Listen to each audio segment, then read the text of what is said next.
To my channel happy students. आज के इस वीडियो में हम जनसंख्या विस्फोट क्या है, उसके क्या प्रभाव पड़ते हैं और उसको कैसे हम रोकथाम कर सकते हैं, इसके सभी कारणों को देखेंगे। तो चलिए स्टार्ट करते हैं। जब जनसंख्या दर इतनी तेज हो जाती है कि देश में उपलब्ध संसाधन आवश्यकताओं की पूर्ति नहीं कर पाते, तब इस स्थिति को जनसंख्या विस्फोट कहा जाता है। ठीक है, जनसंख्या दर इतनी तेज हो जाएगी कि देश में जितने संसाधन हैं वो लोगों की आवश्यकताओं को पूर्ति नहीं कर पाएंगे। इस स्थिति को जनसंख्या विस्फोट कहा जाता है। जनसंख्या की तीव्र गति से वृद्धि हमारे आर्थिक विकास के सारे प्रयासों को विफल कर देती है। ठीक है, अगर जनसंख्या की तीव्र गति से वृद्धि होगी तो आर्थिक विकास जो है वो क्या होगा, हम आर्थिक विकास में पीछे की ओर चले जाएंगे, हम आर्थिक विकास में सफल नहीं होंगे। भारत का क्षेत्र विश्व में कुल क्षेत्रफल का 2.4% है, जबकि हमारे देश की जनसंख्या का लगभग 16.7% है। ठीक है, देखिए भारत का क्षेत्रफल विश्व के क्षेत्रफल का 2.4% ही है। ठीक है, ये क्वेश्चन ऑब्जेक्टिव में भी पूछा जाता है तो ये इम्पोर्टेंट है। जबकि हमारे देश की जनसंख्या का लगभग 16.7% है। जनसंख्या की दृष्टि से विश्व में भारत का दूसरा स्थान है। ठीक है, जनसंख्या की दृष्टि से विश्व का दूसरा बड़ा देश कौन है, तो भारत, और क्षेत्रफल की दृष्टि से 7 नंबर में है। आज हमारे देश में जनसंख्या विस्फोट के कारण वस्त्र, आवास और भोजन की समस्या विकराल रूप धारण कर चुकी है। ठीक है, जनसंख्या विस्फोट के कारण क्या हो रहा है, वस्त्र, आवास, रहने का और भोजन का समस्या काफी विराट रूप ले रहा है। 1901 की जनगणना के अनुसार भारत की जनसंख्या 23.8 करोड़ थी, जो कि 2011 की जनगणना के अनुसार यह बढ़कर 1.21 अरब हो गई। अब यहाँ पे देखिए जनसंख्या विस्फोट का क्या हम किस तरह से समझ सकते हैं। यहाँ पे 1901 की जनगणना के अनुसार क्या बोल रहा है, भारत की जनगणना 23.8 करोड़ ही थी, जबकि 2011 की जनगणना के अनुसार ये कितना हो गया, बढ़ के 1.21 अरब हो गई। तो इस तरह से क्या हो रहा है, जनसंख्या का एक निश्चित रूप से वृद्धि नहीं हो रहा है, काफी तीव्र गति से वृद्धि हो रहा है। अब हम देखेंगे जनसंख्या विस्फोट के कारण, इसके कारण क्या क्या है। तो इसके कारण जो है उसमें पहले हम देखेंगे सामाजिक कारण।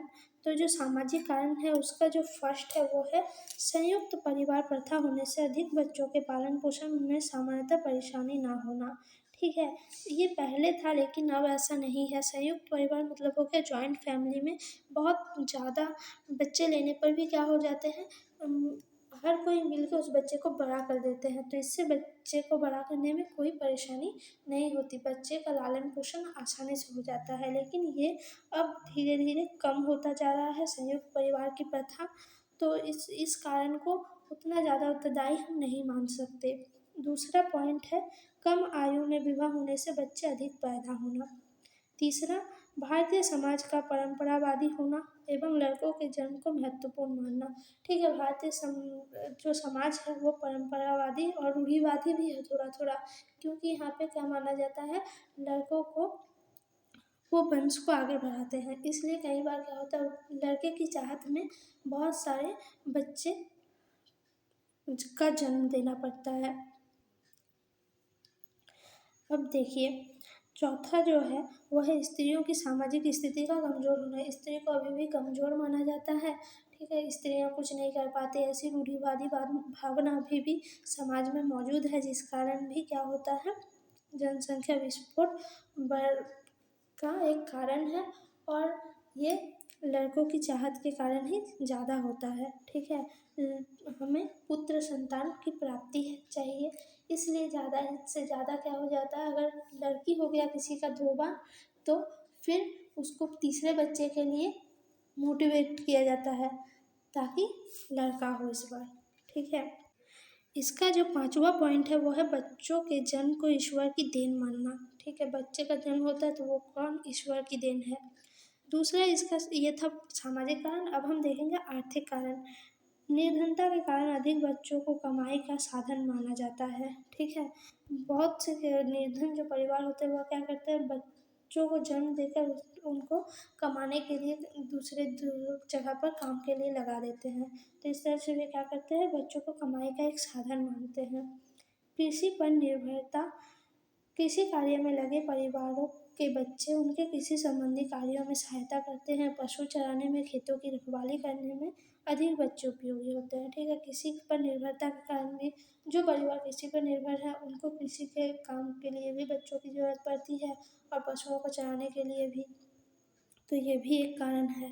तीसरा जो आर्थिक कारण है वो है दोषपूर्ण आर्थिक दृष्टिकोण। ग्रामीण जनता की यह धारणा होती है कि आने वाला बच्चा अपने साथ दो पैर भी लाता है और उनके काम में सहायक होता है, इसलिए वे बच्चों को वरदान मानते हैं, ठीक है। ग्रामीण जनता मानती है जो बच्चा जन्म होगा वो कुछ दिनों बाद बड़ा होगा, वो फिर घर के सभी कामों में लोगों की हाथ बटाएगा, इसलिए भी वो क्या करते हैं, बच्चों को वरदान मानते हैं। तीसरा और जो कारण है जनसंख्या विस्फोट के अन्य कारण, अब हम उसको देखेंगे। शिक्षा का अभाव। अशिक्षित जनता अधिक जनसंख्या की हानियों को नहीं समझ पाती और इस कारण से वे इस ओर ध्यान नहीं देते, ठीक है। अशिक्षित है जनता, अधिक जनसंख्या बढ़ने की क्या क्या हानियां हैं ये उन्हें नहीं पता, इसलिए भी वे इस ओर ध्यान नहीं देते। उष्ण जलवायु। भारत की जलवायु गर्म है, यहाँ लड़कियों में परिपक्वता जल्दी आ जाती है, कम उम्र में शादी होने से बच्चे अधिक हो जाते हैं, ठीक है। तीसरा, संतान निरोधक विधियों की कमी। अज्ञानता और अनुपलब्धता के कारण इन विधियों का प्रयोग कम हो रहा है। नेक्स्ट पॉइंट है इसका, घटती मृत्यु दर। भारत में मृत्यु दर तेजी से घट रही है, इस कारण जनसंख्या कम नहीं हो पा रही है। अब देखिए जनसंख्या विस्फोट के प्रभाव। तो जनसंख्या विस्फोट के क्या है, काफ़ी दुष्प्रभाव भी हैं। तो इसका है प्रति व्यक्ति आय में गिरावट आ रही है, बचत और विनियोग बहुत कम हो जाता है।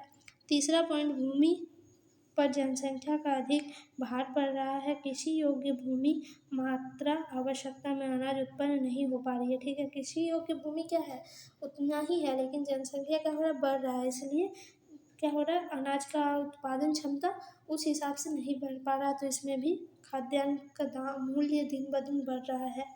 चौथा, खाद्यान्न की कमी। खाद्यान्न का उत्पादन सीमित और जनसंख्या में वृद्धि खाद्यान्न की कमी की समस्या पैदा करता है।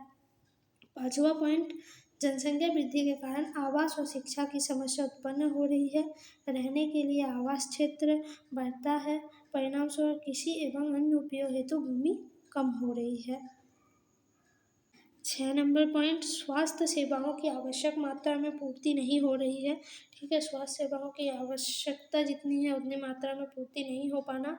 7वां पॉइंट, जनसंख्या वृद्धि से मांग बढ़ रही है, वस्तुएं कम मात्रा में उपलब्ध हो पा रही है, इससे कीमतें बढ़ रही है, जैसा कि मैंने पहले ही कहा, चीज़ें सीमित है लेकिन उसकी मांग क्या हो रही है, बढ़ रही है, इसलिए यहाँ पे चीज़ों का मूल्य क्या हो रहा है, दिन ब दिन बढ़ रहा है। बेरोजगारी में वृद्धि। जनसंख्या वृद्धि से श्रम की पूर्ति बढ़ जाती है, इससे बेरोजगारी संख्या भी क्या हो रहा है, बढ़ रहा है।